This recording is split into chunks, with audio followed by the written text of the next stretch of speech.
11 August 2024 akudyiwe rinopisa.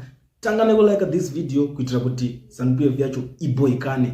Guys, ashana kumira zvakanaka. Nyaya iri kunetsa panapa ndikusangana nayo iri kubuditswa The Standard. Papo pari kutaurwa naavo vamutsvangwa vachitaura kuti VP Chiwenga ndo strategy iri kunetsa panapa kuti vanhu tui vavo VP versus ED. Vanhu vari kunzi ndo pamafunctionalism. Nyaya yamakanzwa ichitaurwa ichinzi there's no functionalism chichi ndo nyaya yanga iri kunetsa panapa. So pari kutaura kuti they wanted Mnangagwa out of power. So vari kuda kuti aida kuti aresign passport ndo nyaya yakabuda The Standard. And ndikutarisa ndichizotenderera nemastreets ndikuzoona nyaya iri kubuda iri kunzi VP is leading the succession battle. Ndosaka uri kuona kuti vamwe vanhu vari kuzofamba vachibudiswa youth echiti aiwa ngavachingoenderera mberi. And the likes of vanhu vakaita sana Mutsvango vachitaura kuti aiwa 2030 vakutongosapota zviripo izvozvo. But ndikuzoona panapa pari kunzi VP is leading the succession battle.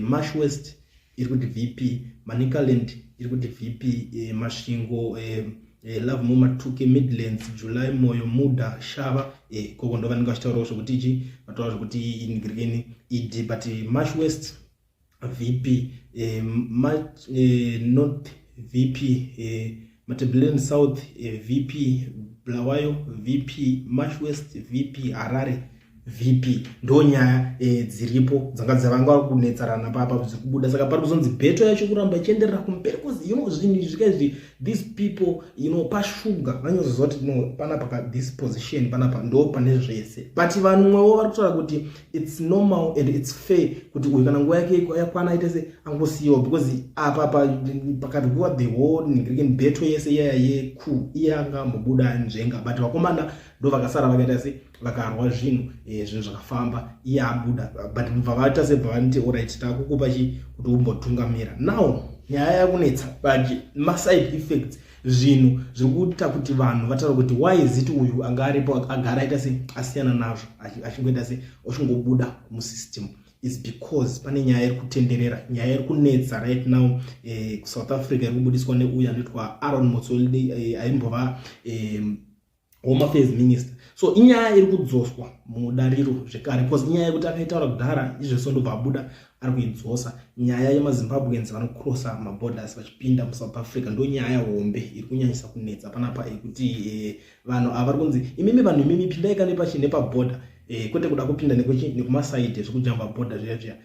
They know manje kuti right these people vari kutiza and they want to be in South Africa for good kana kuti vambotsvaga greener pastures vari muSouth Africa. But kumaborders kune maregulations. Ukapinda nepassport yako inopiwa madays yet iwewe unenge usingazokwanisi kuramba uchingodzokera uchidzoka. Saka vanhu vakawanda varozosangana neproblem yekuti vapinda mukati mapassport ari kuzonoita overstay ari momo. Aita overstay these people pavari kuzongosangana newe vari kuti aiwa iwo why waka overstay votokubata and unoziva kuti kutobuditsa passport iri overstaying kuSouth Africa inotori problem hombe iri kuitika. But ndo zvimwe zvezvinhu zviri kukonzeresa the battle yese manje kuti kuti these people vati aiwa uyu ngachimbobva timboona kuti uyu anouya anenge ane chi ndo pavari kunetsana pachavo mupati yavo ipapapa. And uyachitaura kuti aiwa isusu imwe dambudziko ratiri kuona futi rema effects ekunetsana kwevanhu ivavo kana kuti ekutadza basa kwevarume vavo ndirekuti ivo pachavo ikoko kuvanhu vavo vari kuzvarara muMessina Hospital pari kunzi 70% vakadzi vari kuzvara imomo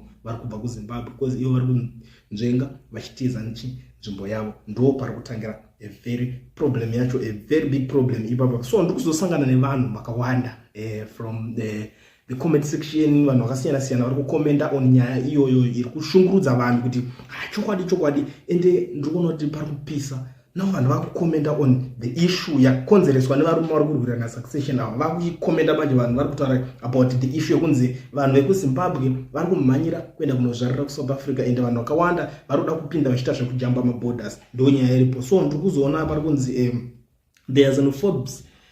We can never force to bootleg those xenophobes. I'm not sure why you have not seen black nationals who were burnt alive because they are foreigners, right? Iyo nyaya imwe inoitika kutaurwa panapa kunzi vanhu vatema vari kuzopinda munyika mavo vari kuzoita se vari kunopisana because vatema. You see umwe vari kuzobuda kuti Zimbabwe institutionally xenophobic it keeps African refugees in camps. You see, you are preaching to you, my brother. South Africans are bullied at home, and we are expected to accept just because it's black people involved. Human rights NGO are helping them do this. True, but your fellow brothers have some entitlement, or asking, come officially and don't commit crime and respect the laws. Commit a crime, you say anyone crime do crime, but doesn't mean commit a crime, because imo machoka in crime zone. That one is not a secret, but because of things kukonzereswa nevamwe varume chete kuti mimi mbangoenda muchitanga mimi musina kumba manje ndo parikuzogonze aiwa mimi zvese zvatadzwa nevana veimomo zvatadzwa nechinchi zviringonzi ndivave kunze because vanokatadza kubata mbatso dzawo vangoti I think vanhu vaya vari nigirikini vasina madocuments ndo nyaya yehombe imwe iri kuitika kuSA. Mumwe ari kuzobudawo pana pari kuti where did you get the data that says 70% of women giving birth at Musina are Zimbabweans? Show us, right? It's a very stupid question. Because Munarukutaura is a minister from South Africa. They know my books, data Munarotomoke, data, data chi, my records. Ndiona ane unoba kupi chinchi vano bva vazongotaura panopera kana gore vatarisa record kuti vanhu vese bosi kunoitwa budget ikoko like ameno kana yenyika sina budget saka pamwe that's why zvinhu zvisina kurongeka but iko kune budget inenge ichiitwa inotazonzi saka izvo zvikwa zvana ungani vanhu vari kuuya vacho vangani ende vanhu vacho vari kubva nezvikaita sei nevanhu vakaregister vacho unoropa unoregister ubva utaura kuti inini andonzi ningi zita rako unobva kupi unobva kwakati tone mapepa ako unobva wabudisa kana ngava passport kana chi ndo data marekodero arinoitwa saka zvikonzi huchinchi havasi vanhu vanorotomoka. These people havana chekuita nepropaganda, they don't know chinonzi propaganda chi. Mwari kuti some Africans are not xenophobic. A bulk of South African politicians are xenophobic too. Cool. That is what drives xenophobia and hatred against migrants. Okay, mwari kuti most single mothers raised children doing cross-borders trade to SA or had great stories from SA customers. Many brought gifts bought by SA. They borrowed goods and didn't get swindled. If SA people were terrible, we would have heard our mothers say so. Folks are ungrateful. Zinosiana. You know, he's a spoiled brat. Anambobvira akaendako akaona situation zvinenge zvichiitika saka iye ari kungoti aita kanzwana ningirikine iwe unofungidzira kuti ana mai vaenzi vazhinji vaenda kunotengesa. Let's talk about this, right? Unofungidzira kuti iwe vaenda vachinzi vari kuenda kunotengesa madhoiri nemaningirikine nemamopu nezvinhu zviya zvavafamba vodzoka vosvika vosumudza main house vakabva vatonzi vari kushanda and iwe obva wada kuexpect kuti vazova vachikudza chii chimwe chavanda kukudza. Zvimwe zvacho unofanira kuningira because kana iwe uri spoiled brat vanobvira ukasvika paground ukasvika ikoko panzvimbo handisi kuti vese but vamwe vacho vanenge vachitonzi ana mai matemba vasvika unoshamisika nezvinhu zvinochitika kuti munhu anobuda aita rinotengesa iwe unofungidzira vade dzimbere kusaidi ikoko vanongosvika chikogara chero zera rekutoti iwe utori mudiki unototi alright iwe amai ako vatotosvika vachiti unogara mukamba mbakeke kakomana kekutoti kadiki koriwo kanenge ari ikoko kachigara ikoko kutosvika kutozongotongova zero something vachitongoenda vachienda vachitenderera saka iwe wozouya wasvika ona vari kuningirira naubva vati they are good. Guys, pacho ngatisarotomoke and you never know pamwe vari kusvika vachinomira mastreets because kune maningirikini futi mumarodhi momo touchline inenge yakunoroverwa kure and it's something chekuti wambofoka zviona saka iwe wobva kuti they are good they are zhinji iwe bvunza munhu ari kugara imomo vanhu vari momo vari kutaura vari kucomplaina hapana need kuti uite argument nemunhu ari paground hazvimake sense, it doesn't make sense. Handiti haisi nyaya yekuti ava vari kuti vari they are ungrateful.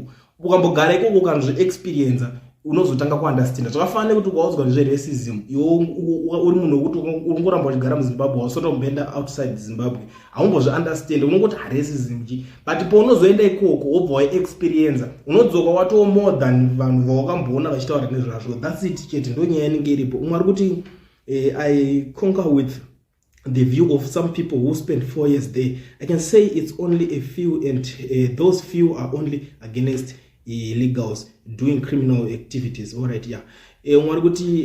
Zimbabweans already knows it's this issue is the deep-seated jealous and hatred. Zimbabweans think they are better than SAs, but are angry that SA has not become a failed state like Zim. So all their efforts are to try to make that happens, address that issue too. Nyaya inoitika ndekudai so ina nangu I don't think so kuti maZimbabweans vari nigirikini saka vada kuti vanofunga kuti vari better than South Africans vada ijeja kune vamwe vakutoti vane pfungwa dziri vari brainwashed ndo vanokwanisa kufunga izvozvo kuti munhu akabva ari brainwashed zvakanyanya anobva afunga kuti ari better zvazvo kuti munhu anosvika achiti ari better than even muZimbabwe macho kutone vanhu vakawanda vanofunga kuti ari better than umwe munhu because of zvinhu zvakasiyana siyana kana tingava level rekuti kana kuti anofunga kuti akati dzidzei kudarika umwe kana kuti because I still remember vamwe vanozvita vakanenge vakati dzidzei akatoenda ikoko akasvika akanoona vari kuenda kuchikoro vani but education yenyu iri pasi mbijana yedu iri padenga so vanhu vakadaro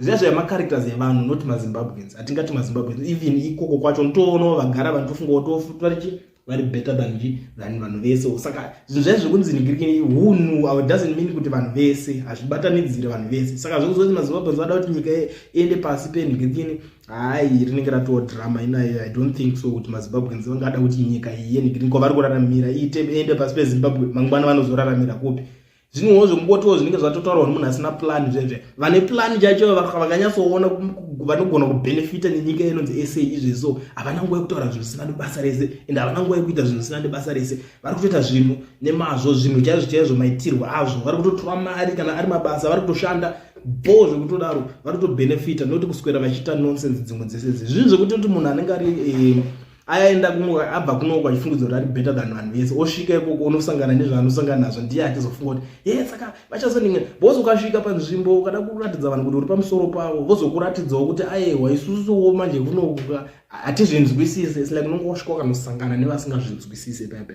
so paunosangana nevasingazvinzwisise vanobva kuratidza kuti hatizvinzwisisewo more than iwewe saka zvinenge zvakukurira manje the next thing wakungoti vachaendo nyika yavo ichaendawo pasi sezvakaita nigirikini come on man like vamwe vanoenda ikoko svika voti isusu takanyanyodzidza stereke ndakamboona umwe achiudzwa zvonzi kana wakanyanyodzidza ibva munyika medu dzokera unosumudza nyika yenyu nekudzidza kwako ubatsire yako nyika iende kumberi ndonyaya dzekudzidza saka munhu macharacters evanhu hazvireve kuti munyika yese kana kuti maZimbabweans yese ndozvavanenge vari no mwari kuti true people must respect where they have been welcomed. If you are a drug dealer or any other criminal, why would you expect to be treated with respect? Most SA are welcoming and friendly to fellow Africans, and as you have not a criminal ipapo ichokwadi akayo kana uri wasvika mupari wemhosva anongobatwa mabatirwo iwayo hazvifanani usanyeberwe kuti makajara kutengesa tumange mubati wenyu kuZimbabwe wasvika kuda unodzidzira kutengesawo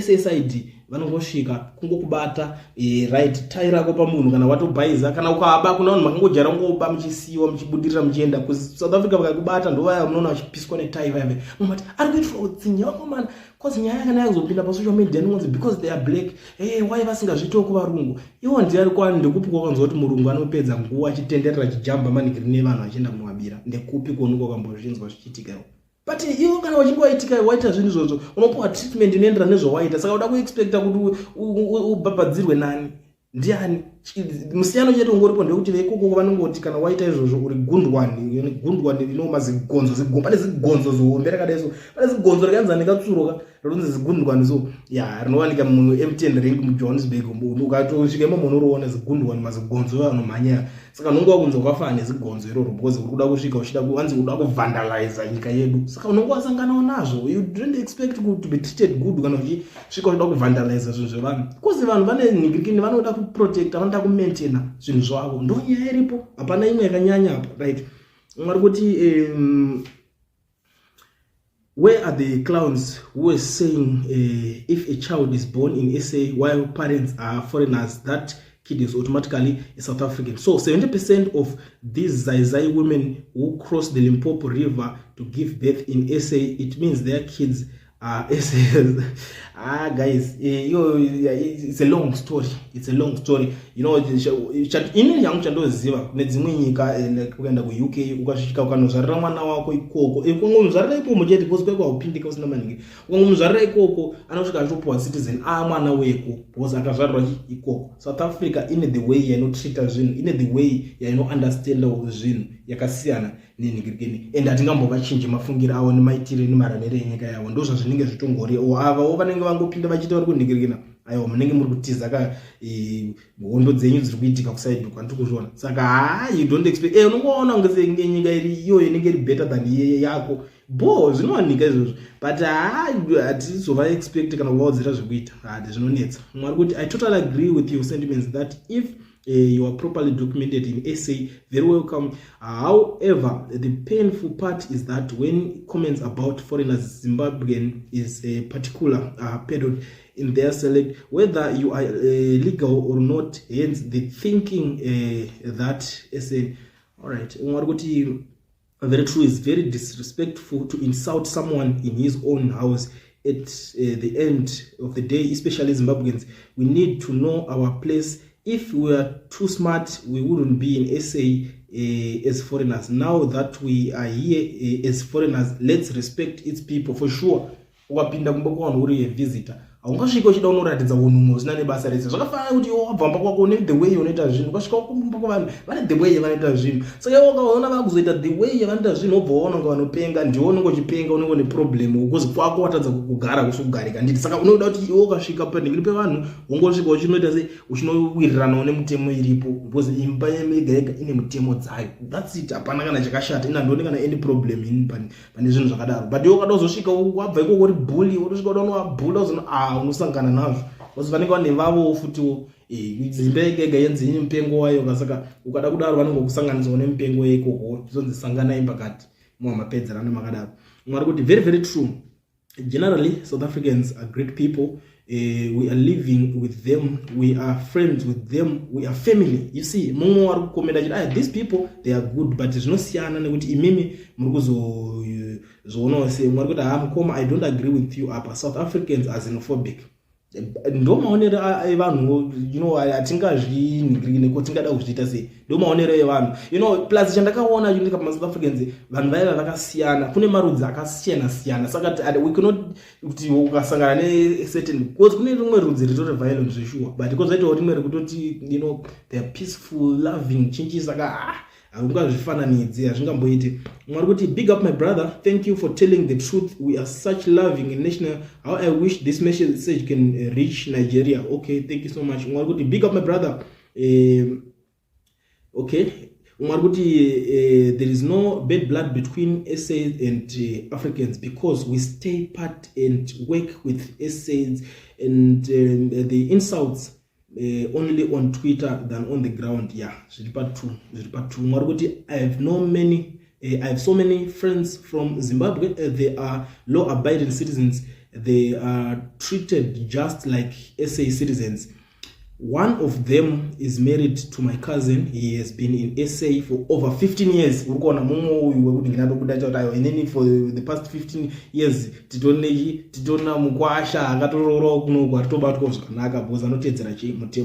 for the first time, you are speaking the holy truth without bias and emotions. I hope all foreigners in South Africa read this and pass it around, as many of them as possible. Okay, I was starting to get irritated by our later ways of reasoning, especially regardless the immigration issue. Good to hear you are coming to your senses and now understand that things could be worse, and a lot of your people will get isolated. As for Nigerians, they are written off. All right. Essays are the best welcoming people in Africa, and there are so many accommodating, but our other African brothers and sisters, they feel so entitled. SA is for SA citizens, so it's either you respect the rules or you should just leave if you can't abide by the host rules. Ipapo chokwadi kana wasvika upimba pe1 ndoko zvandikubva kutaura kana wasvika upimba pe1 unofanira kungosvika uchingonobehave zviri atiti kwete kuzoda kuzovadedza mazita kana vazokutreat all the way because iwe usafungidzira kuti vanhu pambese pane security ukangosvika unotanga unoningirikana vanozova the way vanozoita zvinhu so inogona kuzokubohwa saka unofanira kungosvika uchingonopindirana nemutemo inenge iri panzvimbo. Mwari kuti most news reporters use hypothesis. Only people who studied statistics can understand how to draw a conclusion based on facts and number of currencies, same as our accredited journalist is always saying Zimbabweans are cowards. All right. Amazing. And that there are still balanced views. South Africans are becoming overburdened by having to host the social outcasts and social problems. Children of Africa on top of our own social problems. It's too much so that our country is now too dangerous for many of us to survive in. Unaona nyeripo. Aiwa yagara yakangoningirikina yagara iri nyika irikovhizitwa iye nyika yakwatotsvaga kuti zoti varidzi vacho chacho ndanani unoona kutozoshaya nekuwanda kwete maridzi kwake kuti vamwe vakabva kwakati ubozoona ukaenda pane vanhingirikini kuside rekuno vari kudhuze nekunana kuside kunana Mpumalanga chichi the other side uchaona kuti kuna vamwe vanototaura inonzi chiko inzvimbo ndikuita yataka kundibuda musoro zvayo but kuri kunototaurwa changani and changani is not language yekuti yakatotangira imomo but itorimo muSouth Africa imomo ikatongonzi language yawo kwapinda nepamesina apa varipo vanotaura vhenda chinchichi avadhuza vanotoona kuti mazimba hapana yakanyanya mazimba but inyaya yangoti zvakangobatana zvakadaro ukaenda kuside kunana northwest kwekuya mafikeni chinchichichi uchaona kuti kuno kuranotaura Tswana zvichidzoka kudai so nekunana Rustenburg zvidai so Tswana zvichingoenda zvakadaro saka inyika yekuti vanhu vakagara vapinda kubva kudhara vachingobva munzvimbo dzadziri surrounded hapana pekuti tingati uyanga vanga vanhingirikina vakazobva kuchi vanze vazouya no iyo pacha even kana kuona mune varungu muSouth Africa varimo but vanonzi macitizens enyika iwo saka wakamboona murungu anonzi muAfrican here wakamona kupiwo varungu chacho kunzi vamuAfrican hakuna murungu anoti vakazouya kunoko nobva vazvarana vakatowanda saka asi vati urimo vanonzi varimo saka imoti ndo varidzi venyika here vava because at the end of the day ukatasa pakazoya vanhu vava vachinotanga kuda kuti takuda nokoloniza ningiriki ndo vakatanga kuzokuudza kuti makuwandisa makudai but ivo vatonyarara makusara muchinetsana vega. Mwari kuti it's said that whatever South Africans tried to raise their voice about illegal immigrants and crimes, they are called xenophobic. People expect them to keep quiet no matter what. A lot of foreigners had lost their lives and yet no one got punished by the government, which can be conceived to be an approval by government as well as SA reminded the world that the English word xenophobia still exists and we all can see how it plays out there. Zviri patu manje veko vacho futi vandofawo futi saka the way vanongorana ningirikini yavo hapana pekuti hurumende ingada kuzopindira nekuti kwauraya munhu wekunzi ivo vacho veimo vanoto alright totazvokunzi kufa kuurayana kwekwe hazvisi zvinyowani vanofa almost every day vanhu vekwekwe kutofa chako chako kutourayana zvematownship zvichigangster zvinotoitika hazvina kuti wekupi saka iwo kana wangopinda munzvimbo zviri kuitikawo hapana pekuti uchazoexpecta kuti iwo ukazoningirina wozo yako nyaya izotreatwa zviri special because of iwo uri munhu wekunze kuti iwo vazosara vachinzi ningirikina kaningirina no kana mwana wavo weimomo chacho akaba chacho anopiswa ndozvavatori vanhu vaya kwete kumboti tingada kuningirina pamwe pacho ngationesane chokwadi guys hapana pamwe pekuti tisangospread hatred ngoti takangova maka kana ukatadzirwa nawo ubva kuti saka vese ndozvavari toda kuonesana chimwe chacho chokwadi ngoti even myself I don't want to be Zimbabwean so how does someone want to be a foreigner in Zimbabwe? Mira drama thank you for this message. Let's promote the essential call for legal immigration so we can all benefit from our region. While we sometimes blame SADC and AU, it's often we the people who under the effective implementation of agreements made on our behalf. All right.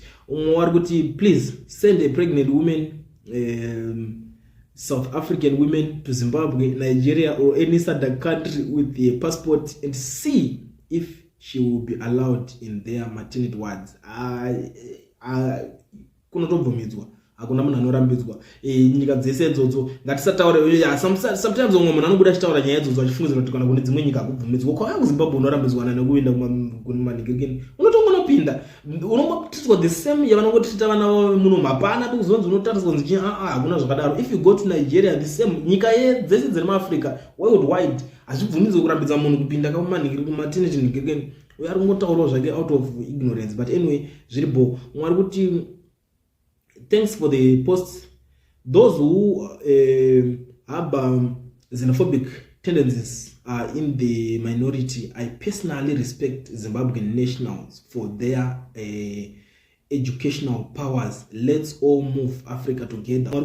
The arrogance, disrespect, and bullying that South Africans are subjected to enjoying their own country by fellow African foreign nationals insane. It is stupid to think that black South Africans would tolerate this forever. All right. There will come a time when the rule of law will be fully implemented accordingly, and when that time comes, most illegal foreigners will suffer the consequences of not abiding by the law. ANC government is created platform for illegal foreigners to do as they please in SAGNU. We will reverse that.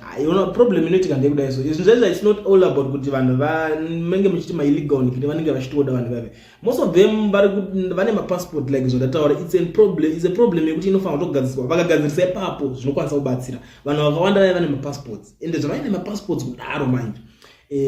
Vakapinda paborder, passport iri kusvika yodhindwa tuma weeks kana 3 weeks kana vachida kana tuma manzi tushoma shoma uzvona obva ngonzi obva waenda wodzoka ofuchiona ngoenda uchitoda unotsvaga basa. Saka skill yare kuti wanzi unotanga wa-apply uri kure obva wanikina inozoita problem kwavari because zviri kuvazvimbira and they know kuti vakada kushaya kuda kunyatsoadressa that zvichavazvimbira futi. Saka dai vari kungoti alright iwe uchingopinda muno mune passport yongoti ngonzi da in ningapinda zvinhu izvozvo kunzingina unofunga ndiani asingatore passport yacho imboita mari yepassport. Vanhu vangadai vachitotora mari inotoshandiswa bhazi nekuti munhu achipinda achitotenda achiwanda achidaiso kuti asvike ikoko izvo yahalf yemari yekuti unokwanisa kutoreza imwe ukatotora passport ukapinda zvakanaka. Munhu wese anoda kutogarawo zvakanaka, but problem ndo vakaigadzira. I don't know kuti why vakagadzira that problem. That's why uchiona kuti vanhu vachizongopinda vachiita zvekuwanda kudaro. Umwe ari kuti in years you are the only person who spoke sense and truth. In SA, we live and work with foreigners peacefully. We love them and treat them as brothers and sisters. Few incidents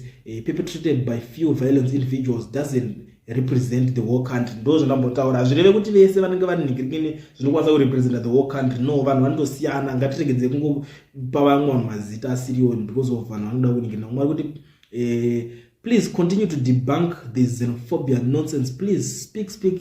We just want a law and order, rule of law to be upheld. Illegal immigrants is a crime everywhere. We have criminals in South Africa too. Not all our problems are caused by immigrants, but we are blackmailed daily, right? You know, these people I don't know problem yese most yese yaitwa makunkorasira kune manhingirikini like zvandikutaura kuti corruption ikoko one ndo zvibaba zvecorruption. So zvavanoita manje vano corruption iningina parwa corruption vanobva ngonzi ko kezi yanhingi yakaita sei apa munhu anenge akadya mari kuti takachishaya chinhu chacho inenge illegal nhingirikini bazi vakomana zvekunzezvo takamushaya but mambo acho munhu anenge akatobatwa bva atovagura hafu iyo tasa panonzi vanhu vaya vari kurobha mari ndevekunze ndevekunze zvese vanonzi ndevekunze avambofa vakabvumoti vana vavo vari kuitawo zvinhu zvakadaro havadi kuzvinzwa izvozvo. Saka ndo imwe problem inenge ichiitika. Mwari kuti Zimbabwe has not issued ideas to Malawians, Mozambique and Zambians. All aliens, they were all documented. They just don't vote. Just point of correction. Handidi unzwa zvinonzi chinji mani munhu wese kana atongoya muZimbabwe anenge ari welcome. Munhu wese apinda muZimbabwe ari welcome. Zimbabwe ingori nyika yekuti zvese zvekuzonzi vaya all chinji zvekudedzana mazita izvozvo muda because aliens kuita sei kwacho munhu because vayo muZimbabwe mauda kumudedza nezita azvisi right izvozvo ndo zvinhu zvamuda kuzoningirika namasvika ku South Africa kwekweya motanga kudedzwa munzi mazaizai machinji kamuzvaye mazaizai makwerekwere azvidaro. Mwari kuti Zimbabweans are the most well mannered and skilled people I know, very few just here to commit crime. I have never seen a Zimbabwean selling drugs in SA, unlike certain arrogant Africans in SA. Azvinosiyana zviri for sure vashoma, but azvinoti hakuno munhu anenge achisadra anenge achigara anenge asina kuona kuti ari kuningina. Mari kuti majority of Zimbabweans in South Africa are illegal immigrants. The legal ones are a fraction. If those illegal ones were to be deported back to ZANU criminals, we will be out of power. ANC is protecting ZANU by not deporting the people. Vaizoite uri kana vauya kudaro munonyeba vanozoita sei kana vauya kwacho. Unofunga kuti vanhu vari kunoko ivo wasina munofunza vanhu vari South Africa ndo vakachenjera kudarika vanhu vari kuZimbabwe. Saka munofunga kuti vanhu vari kuZimbabwe vakapusa imimi. Munofunga kuti mimi vanhu vari muno macho ndo vane power rekuidii rekunoita senhingirikini yacho. Vanhu vaive kana vachidongonhingirwa skillful vanongowana rimwe chete, but not because of chinji vachike kuuraya vanhu. Who doesn't know that? Go and try. Tese tiri kuona zvinhu zviri kuitika, matengas machinji chakazara mastreets mamati, saka ANC iri kuprotecta vanhu vasaende. Munonyeba imi hakuna ari protected. Vanhu vakatoita hasha vakatopinda vachida vanotongosvika votosvika vakamirirwa, ende munongoziva these guys kuti havana chinonzi ganda kumeso chaicho. Handiti mazona hapana pekuti tingada kuswera tichinyeberana komana kuti komana mwari kuti well said. SA are lovely people. It's only that social media gives idiots a platform to be louder than intellectuals. For people who don't know SA, they end up with impressions created by the social media idiots. It is really true. Vanhu vacho vanenge vachinzi vari kuuya paindikiwa azvida kuti munhu anouya pasocial media anobva munhu anotaura experience yake, ndo nyaya inongoitika pazvinhu zvaizvo. But chinozoitika paipa nechekuti munhu akataura experience yake ikaenda pasocial media zvinokwanisa kuonekwa nenyika yese paserious because zvauya pasocial media. But ndo munhu anenge atotaura chokwadi chake. Doesn't mean kuti hakuna zvinoitikawo zvinotorwadzawo zviriko, but problem hombe tese tiri kuita se tiri kuiziva. Mwari kuti sadly you do your homework well enough to know that initially Africa don't have borders. We have emperors with rulers. You respected a border that was designed by the colonizers to divide those emperors because African unity is a threat to them. But in the 21st century you dump it. I don't think kuti ndinganingirikana. But anyway, muri Zimbabwe ndo nyaya iri kuitika, ndo zviri kutaurika panyaya yacho iyayi kuti muri kuona ma side effects ezvinhu zviri kuzonzi these people. Saka zviri nano timboningirikana uyu ngaambodai so timbotry uyu, ndo nyaya yacho iripo, ndo kwazviri kuzonoperera, ndo zviri kuzokonzereswa nenyaya dzese dzudzi. Zvinhu zvese tikada kungozvidzosera pazviri like I always say. Iwe unogona kutofungudza kuti ina handiti nezve zvakati ndoita nezvechechi. Uchazoona kuti chechi yacho iyoyo futika iri everything is politics these days. Hakuna ukasatoita politics yacho ndio inoita nezvako iwewe. Ukachero ukatoti inini ndakawanda I mean SA handidzokeko kungavapedzerane, uchatoona politics dzichikutera muSA imomo dzokuudza kuti iwewe dzokera kunyika kwako, nyika yenyu yakanodidididi. At the end of the day unosara usina kana choice. Saka ndo situation iripo, tinongosara vanhu vese vasina choice. Muri Zimbabwe ndo nyaya ndasitaka kubatira. Handisi kuziva kuti imimi makaitarisawo imimi munoionawo sei nyaya yekunzi mutsvangu ari kubuda achitaura kuti VP ari kuti aida kuti uyu asiye chigaro. Ameno munoionawo sei nekwairi kuzobudira nenyaya yese kwazosvika nyaya yekuti pakubatanidzirwa nyaya dzekupindana nepaSouth Africa idzi vanhu vachinonetsana nyaya idzodzo. Guys, munozoona sei? Tell me what you think in the comment section, and usakanganwe kulike this video because ukalike this video unozviziva kuti vanoita sei, vanoboikana ende ngavaboikani like